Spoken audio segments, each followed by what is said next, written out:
constitutional initiative.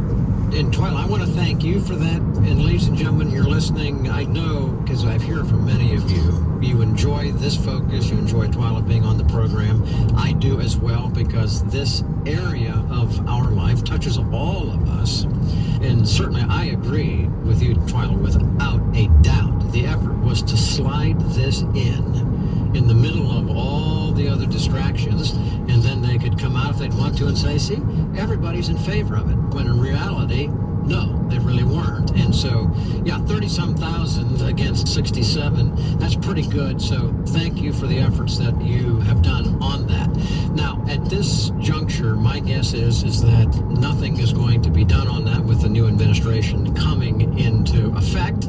You can comment on that, but let's just walk right into it. You mentioned Kristi Noem, governor of South Dakota, who Trump has nominated as a Secretary of Homeland Security.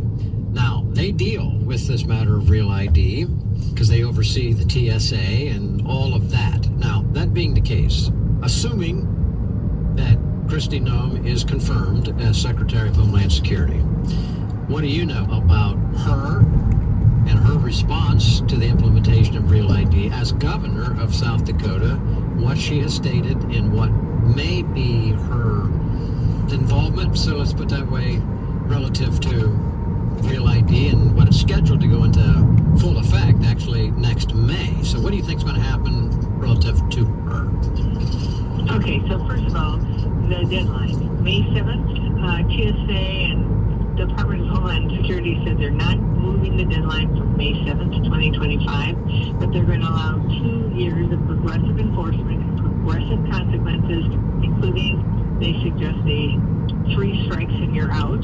Come to the airport 3 times, they'll warn you 3 times, and the 4th time they'll send you home, ticket in hand, children in hand, luggage in hand. Okay, that's what was in this proposed rule that people were, saying no to.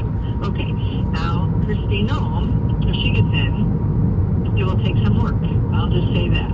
Because North Dakota jumped on the Real ID bandwagon really quickly, and they have 99% of their state's licenses are Real ID compliant today. Iowa, on the other hand, is 64, and in the great state of Minnesota, where I am located, less than 38%, probably because of our sharp involvement in this issue since Obama advanced it. So I think it will take work. I think it will take a campaign. I think it might take us trying to get state legislators in as many states as possible to write a letter to her saying, shut this down. It's not constitutional. Pennsylvania legislators and Missouri legislators in 2017 sent a letter to Trump, 2 separate letters, saying this is a usurpation of states' rights. It's a violation of the 4th Amendment privacy rights, and telling them to basically shut it down. I don't think he probably ever saw that letter, but it is time to resurrect a campaign against this. Right now there are 44% of driver's licenses and identification cards that are not Real ID compliant, and we want to take that number to 46 and 48 and 50 and 55%. We need it to go the other direction.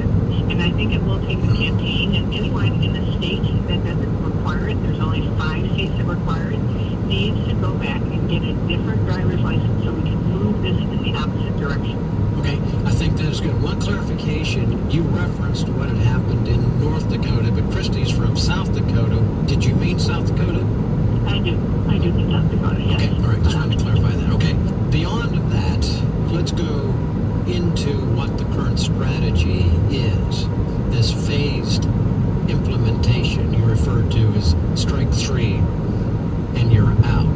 This is a different approach. This has been on the books for a long time. It's been postponed and postponed and postponed, and now it appears May 7th next year that they're not going to postpone it again for the sake of establishing how, I'm going to say, dictatorial, centralized government would try to implement such a thing as this ID.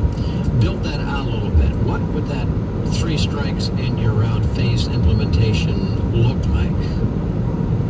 So first of all, they say that they haven't extended it, but they really have.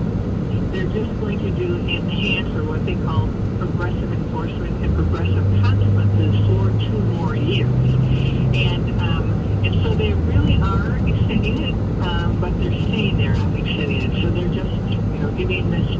the TSA more leeway to threaten people that they won't be able to fly, even though constitutionally that's not correct. And even DHS says there are 16 other licenses you could use, or identification cards, like a VA medical card, or a military card, or a passport, or passport card. There are 16 others on the TSA website. And so it's going to be if you look at the rules, they really talk about how this is going to convince people that they need to fall in line.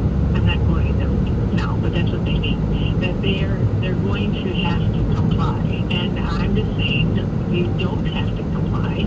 Get yourself a passport if you're really worried, and then exchange your Real ID for a standard driver's license. And let's shut down this system. It's a system. This is not just a card. It's a system.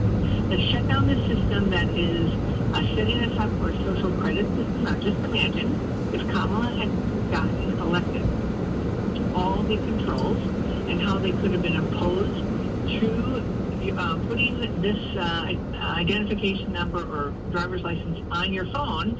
And if you think that sounds far-fetched, in December 2023, this organization of motor vehicle administrators testified to Congress in a testimony they called Beyond Real ID. Beyond.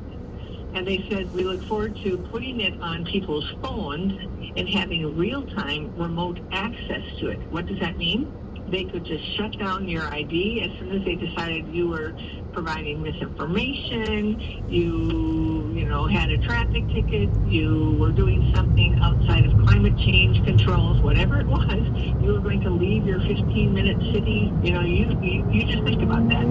But that's where they're going, and that's what they want to do. And so we do need to work with Kristi Noem to try to, if that's who's really going to be in, to try to shut this down and put pressure on her to realize what this is. And Lamar Alexander in 2005 called it a national ID, and he meant what he said, and it is. And constitutionally, the government has no place issuing all of us real IDs. And like I said, the Missouri and Pennsylvania legislators, they said it in their letters to Trump, that this is a usurpation of states' rights. So we have to take it back individually and take it back as states. Perfectly stated, ladies and gentlemen. It is much, much bigger. It is, in fact, a system. It was always intended to be a much broader system. We've talked about it on previous programs. There's a lot of information that Twyla has on her website. But when such a thing as it is coordinated with your biometrics, which is the heart of it, and it's linked to international standards of which other globalist countries are already a part, you get the idea. Just think about it. And when you think about it, the results are not good. We don't want it. So, all right, when you come back, we're going to move to Medicare, because Medicare is a big, big impact on health freedom, and we're going to talk about Twyla's Medicare Guide, now available. Do you long to make an impact for the cause of Christ and the kingdom of God? Do you want to wisely steward the wealth God has given you? We at Capstone are dedicated to supporting you in your goals to do just that. Hello, I'm Nancy Hansen, founder and president of Capstone Legacy Foundation, located in Wayne, PA. For decades, my family and I have been donors, funding Christian ministries and services, doing all we can to further the cause of Christian stewardship and ministry. I am committed personally to helping you, your family, your business, or your ministry, just like we've been glad to do with our support of the American Pastors Network and our sponsorship of the Stand in the Gap Weekend program. So before you start a foundation, launch a ministry, or plan your giving, consult those whose only mission is to serve you. Call Capstone Legacy Foundation at 610-688-8890.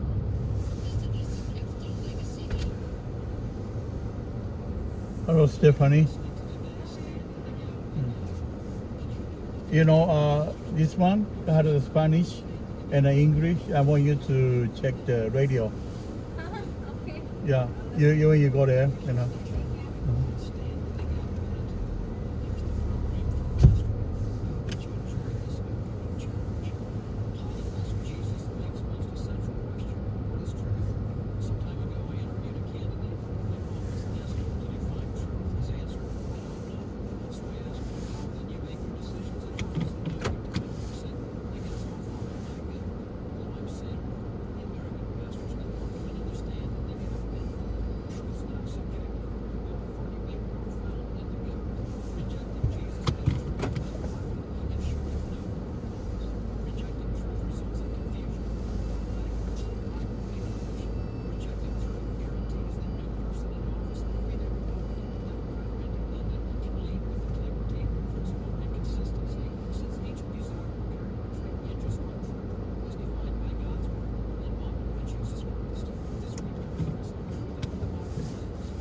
because it's one for you, and yeah, one for him.